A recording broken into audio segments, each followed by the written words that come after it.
Welcome to the third part of the lecture on backtracking. We have seen what kind of problems are solved by backtracking. We have seen two problems, n-queens problem and sum of sets of subsets problem. We have seen different aspects of these two problems in terms of the solution space, which is normally very large, representation of the solution space in the form of lists of tuples or in the form of a state space tree, enumeration of the solution space, size of the solution space. And then we also have seen the constraints to be satisfied by the problems in a formal way. And at the end, we have seen how solution can be represented in the form of variable size tuple and fixed size tuple. Now, let's look at the principle of backtracking, how principle of backtracking proceeds to solve the problem. Let's consider n-queens problem. Of course, we take the value of n equal to 4 because the problem is manageable. Backtracking finds the solution by systematically searching the solution space. You have been already introduced to the solution space and the representation of the solution space in the form of a state space tree. So we continue with the state space representation of the solution space. We continue with the state space representation of the solution space. Backtracking systematically searches the solution space. We start at the root node of the state space tree, which is at level k equal to 1. The solution is constructed component by component. That is a typical characteristic of backtracking methodology. It always builds the solution component by component. If you are at level k, we create the children of a node which is at level k by assigning all possible values to xk. I repeat, if you are at a node which is at level k, then we create the children of node under consideration at level k by assigning values to xk. And the values that can be assumed by xk are dependent on the explicit constraints of the problem. And of course, quite obviously, the children that will be created for the node at level k will be at level k plus 1. Now let's look at how does this work. For the sake of understanding, I have placed the state space tree already. Truly speaking, the state space tree will not be constructed in its complete sense. Instead, the state space tree is evolved gradually. I placed the state space tree incomplete in front of you because I'm trying to illustrate the principle. Now let's see the principle of backtracking. As I said earlier, we start at the root node, which is at level k equal to 1. As we said earlier, when we are at a node which is at level k, we create its children by choosing the possible values of xk. So here we choose the possible values of x1. x1 can take on the values of 1, 2, 3, 4. Now initially we choose the value of x1 equal to 1 and create this child. This child is numbered as 2. Numbering is not important here. Numbering is used only just to identify the children present in the state space tree. So this node is a result of choosing the value of x1 equal to 1. And this node represents the partial solution x1 equal to 1. We have previously said that the backtracking algorithm builds the solution component by component. So the first component of the solution has been built. And this node represents the partial solution x1 equal to 1. The next thing we look at is, does this partial solution represented by this node satisfy the constraints of the problem or not? In our 4-queen problem, we know the constraints, that column constraints and diagonal constraints are to be satisfied. And of course, this tuple, which consists of only one value, or this partial solution, which consists of only one value, obviously and trivially satisfies the constraints. Because the solution represented by this node satisfies the constraints, we next consider this node, which is at level 2. Now, because this node is at level 2, we create its children by choosing the possible values of x2. x2 can have the values of 1, 2, 3, 4 in our 4-queen problem. However, in this state space tree, the node corresponding to x2 equal to 1 is not shown for the reason that the partial solution represented by that node x1 equal to 1 and x2 equal to 1 obviously does not satisfy the constraints because it violates the column constraint. Both the queens will be in the same column. That's the reason why we haven't shown the node corresponding to x2 equal to 1. Hence, we look at the other possible values of x2. x2 equal to 2, x2 equal to 3, and x2 equal to 4. Now, let's create the node by choosing the value of x2 equal to 2. So, node 3 is the result of choosing the value of x2 equal to 2, and it represents the partial solution x1 equal to 1 and x2 equal to 2. So the partial solution is x1 equal to 1 and x2 equal to 2. Does this partial solution represented by this node satisfy the constraints? So if you want to check whether it satisfies the constraints or not, you should take every pair xi and xj in the partial solution and check for the constraints. Of course, there are only two values here and x1 and x2. So we have only one pair which is to be checked, x1, x2. Now the values of x1 and x2, do they satisfy the column constraint? Of course, x1 is not equal to x2, so they satisfy the column constraint. Do they satisfy the diagonal constraint? Let's see.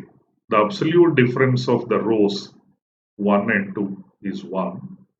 The absolute difference of columns, that is x1 and x2, is also 1.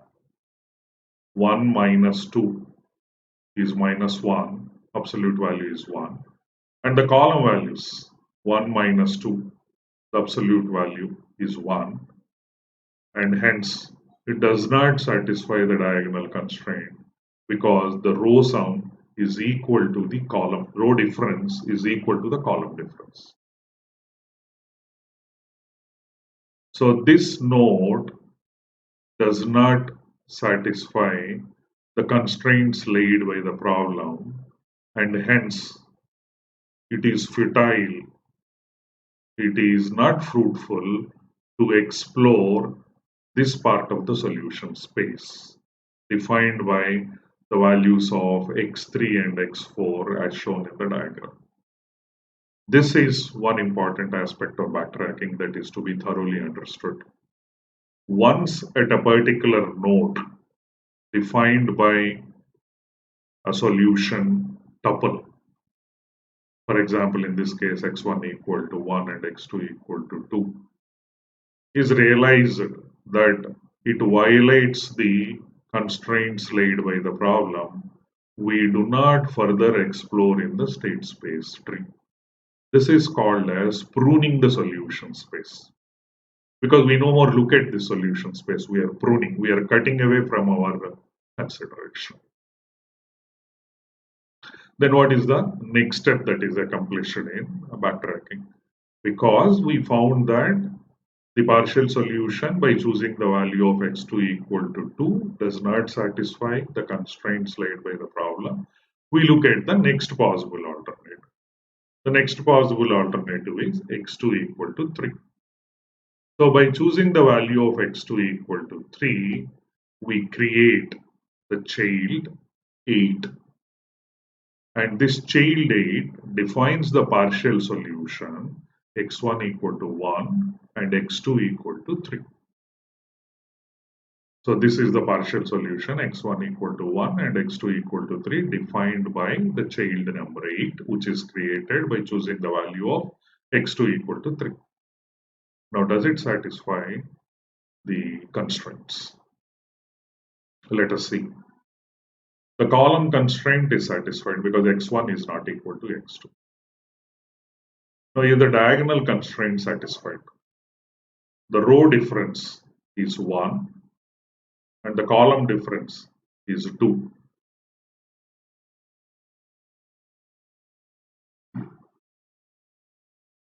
And it satisfies the diagonal constraint as well.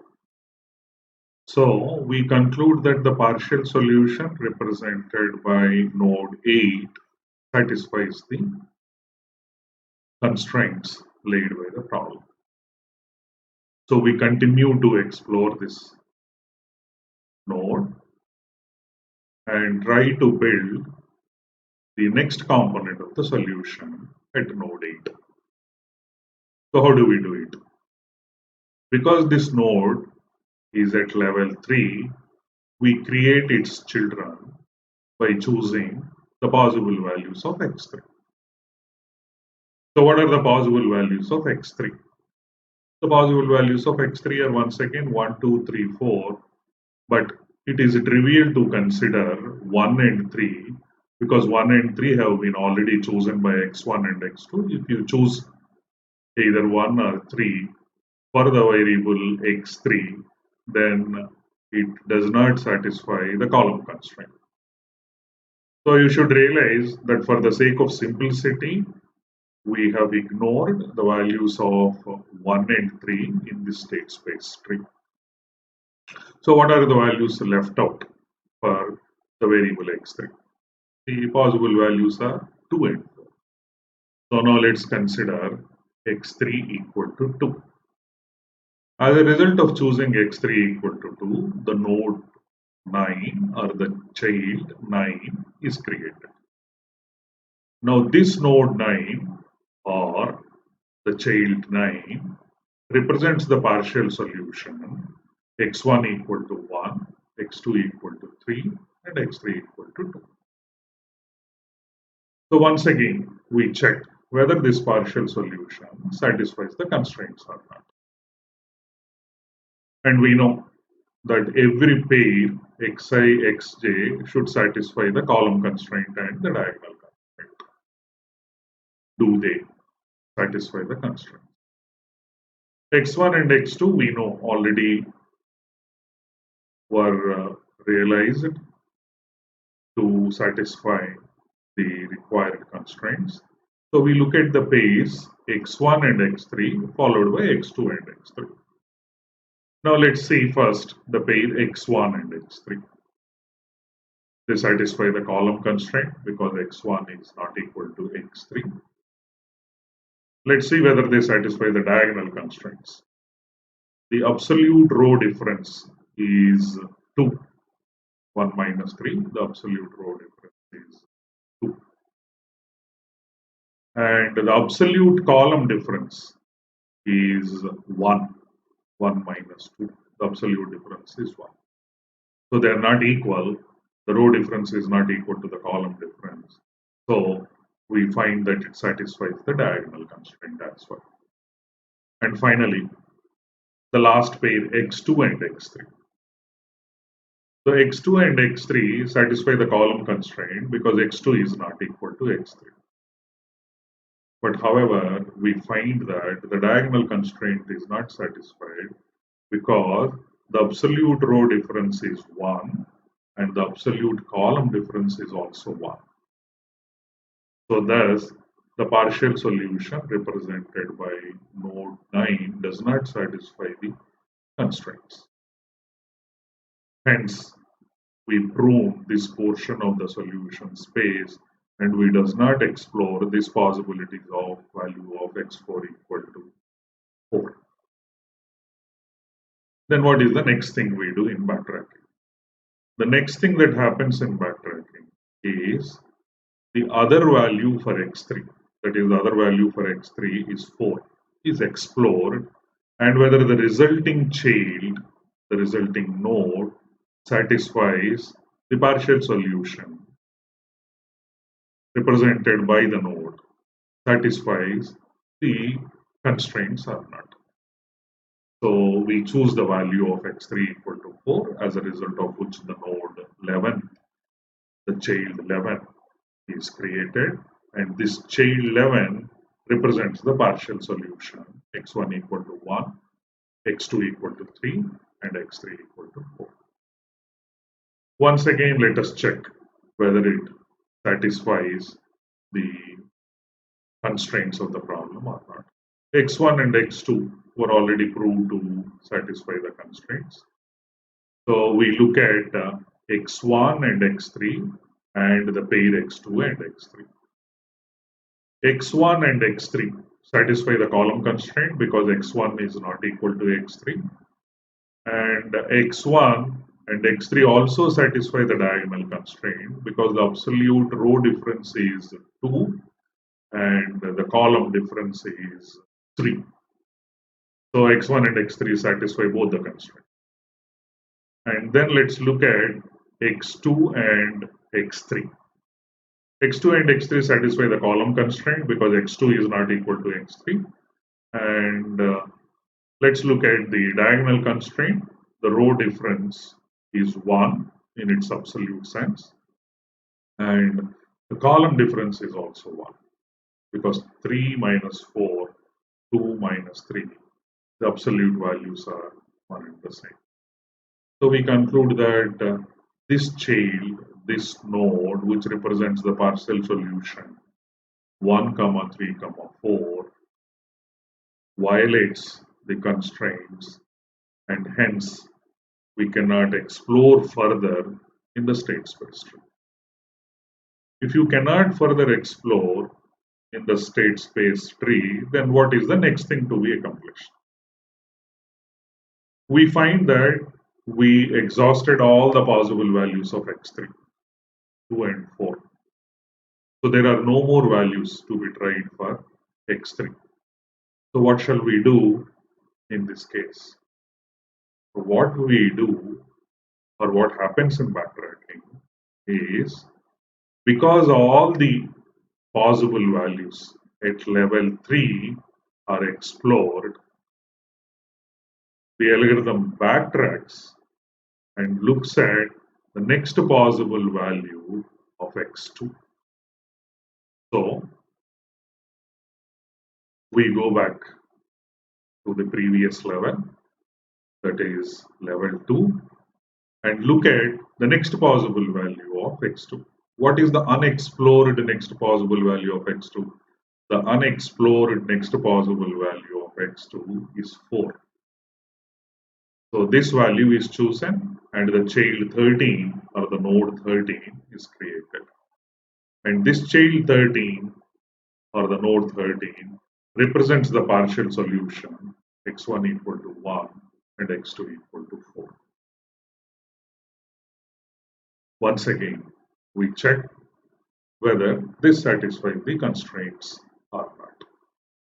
This satisfies the column constraints and also it satisfies the diagonal constraint, because x1 is not equal to x2 and the row difference is 1 and the column difference is 3.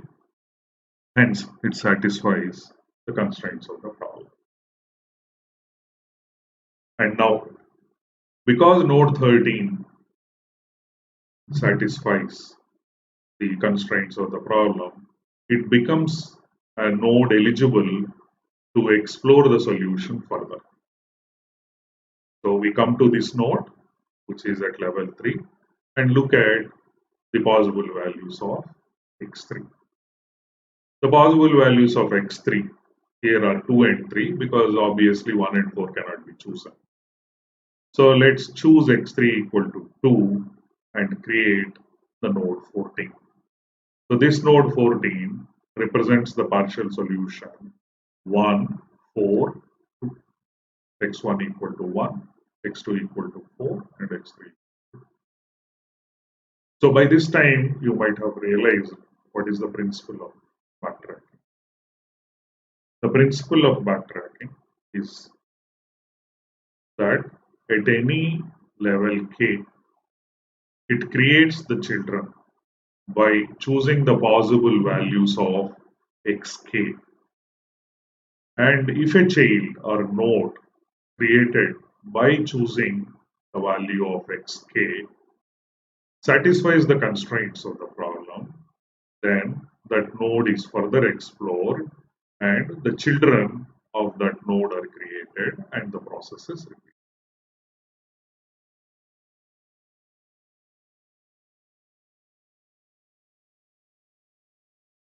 So it says that if a node or child q defined by x1, x2, xk satisfies the constraints, then we create the children of node q because it satisfies the constraints. The partial solution represented by q satisfies the constraints.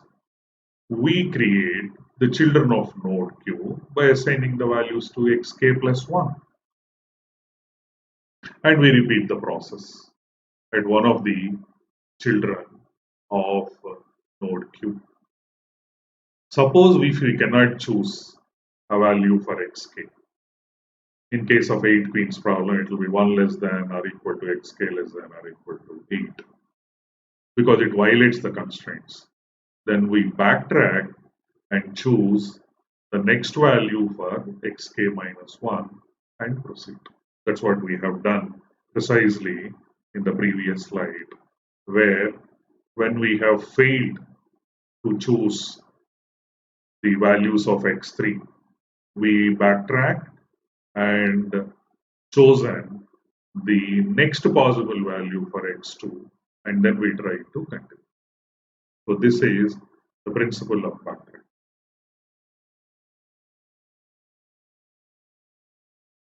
Now every time we create a node, we talk about whether the partial solution represented by that node satisfies the constraints or not.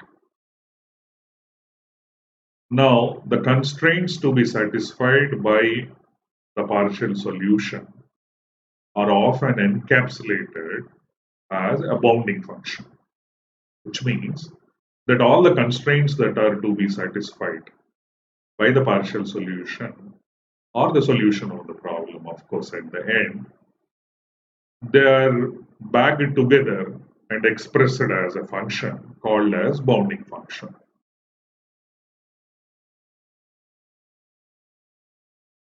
The bounding function applied at the node which represents the partial solution x1, x2, xk is said to be true, which means that the node representing the partial solution x1, x2, xk satisfies the constraints. If and only if xi is not equal to xj and the absolute value of the row difference is not equal to the absolute value of the column difference for any ij between 1 and k, of course I not equal to j. So bounding function basically is a compact representation of the constraints to be satisfied by the problem. All the constraints to be satisfied are brought under one umbrella, and that's called as a bounding function. And bounding function is said to be true if the partial solution represented by the node or by the child that has been created satisfies the constraint. So this is precisely the principle in which the backtracking algorithm works. We end the third part of the lecture here. Thank you.